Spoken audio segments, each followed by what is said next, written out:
Good morning. It's Dylan Jovine with Behind the Markets. Happy Monday. Today is Monday, September 29th. Wow, last Monday of the month. We are almost done. Wednesday is October 1st. I can't believe it. We are in fall. And then we start my favorite time of the year, holiday season, which I really love. Love Halloween, love Thanksgiving, Christmas, all of the holidays. I love them all. I love them all. Big fan. New Year's Eve, love them all. Anyway, today I wanted to talk about something that Fed Chair Powell said last week, which reminded me of a time in my life when he said basically stock prices appear, quote, fairly highly valued. It was very much Alan Greenspan's irrational exuberance comment in the 90s. You guys remember that during the internet, the dot-com boom, the telecommunications boom of the 90s. You know, you have the Alan Greenspan at the time. Now, remember, this is me. I'm a young, brash Wall Street guy running around thinking I know everything. Really, we're about to learn some very painful lessons, as we do when we're young, sometimes, and we lack humility. Anyway, I remember Alan Greenspan coming out and saying this is irrational exuberance. And I was too young to really understand what that really meant. I knew what it meant, but I didn't really know what it meant in a historical stock market context of the word. And of course, he said that, and the stock market continued to march higher for 2.5 years afterwards. Investors were so excited. And last week, Fed Chair Powell said fairly highly valued. Basically, the Greenspan saying irrational exuberance. So a lot of folks ask me, what do you think about that? And I say, it's like a back to the future. It's like we're reliving this incredible kind of bubble dynamics, which means that you have to be careful. You want to swing at pitches inside your strike zone. Remember something, Ted Williams, the last 400 hitter in baseball, 400 hitter, the last guy to do it, almost 80 years ago, okay? The last 400 hitter in baseball. And they asked him in the science of hitting, how do you hit 400? And he said what he does is he takes the strike zone and he breaks it into little boxes.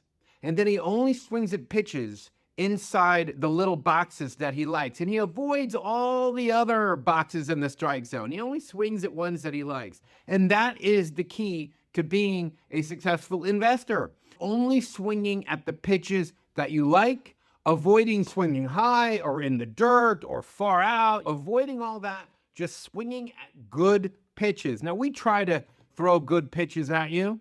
The market throws constant. The stock market, it's like being at a batting cages. It's just going to keep throwing pitch after pitch after pitch. And the idea for us as investors in any market, really, but especially a market that's highly valued, is only swing at every 25th pitch or every 30th pitch. Really just stand there and not swing. And remember something, saying no is an investment decision. It takes a lot of character. It's something I learned from Charlie Munger.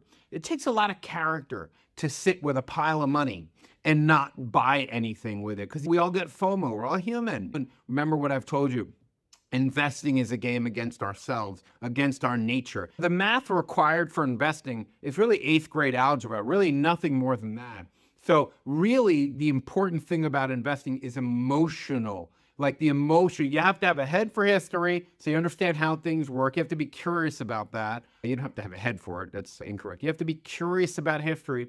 But the most important thing to become a successful investor is to actually understand that this is a competition against your own emotions, against your ability to keep cool, to see past a crowd. But you don't need anything more than 8th grade algebra, which is very exciting to me because I don't want to do anything more than 8th grade algebra for a living, but I do quite a bit of that. So anyway, a lot of folks asked me about what I thought about Powell's comments, fairly highly valued stock market. We all know the stock market's fairly highly valued. I tell you this all the time. At least once a week, I try to ring that bell, because what I'm trying to do is really what I'm hoping, actually, by doing that all the time, a good percentage of the time, 20% of the conversations I have here once a week are telling you the market's really highly valued. What I'm trying to do is make sure that I kind of plant a seed in your head. So when you're thinking about investments from other sources, you say to yourself, this doesn't feel right. This doesn't cross that little threshold inside me where I feel like this is a good opportunity right now. The market's a little frothy. I'm going to avoid this one. We want to avoid ones. Like I've seen quantum stocks that have just gone outrageous. There are so many stocks that have just gone outrageous that, in the light of a revaluation in the stock market are going to get hammered. And it takes 10 years if you buy a stock gets crushed to get right with that stock. So anyway, I just wanted to say, we know the market's valued. The Fed chief basically said publicly what I've been saying to you guys publicly, frankly, for a while. And here we are. But again, we got to play the ball where it is, not where we want it to be. We are in a world where a lot of inflation coming out, and the best way, in my view, to deal with that is to own companies that can raise their prices above inflation, which is the kind of stocks that I tend to recommend, even though we do have exceptions to the rule. So on this Monday, on this last Monday of September, I want to tell you, don't drink and drive.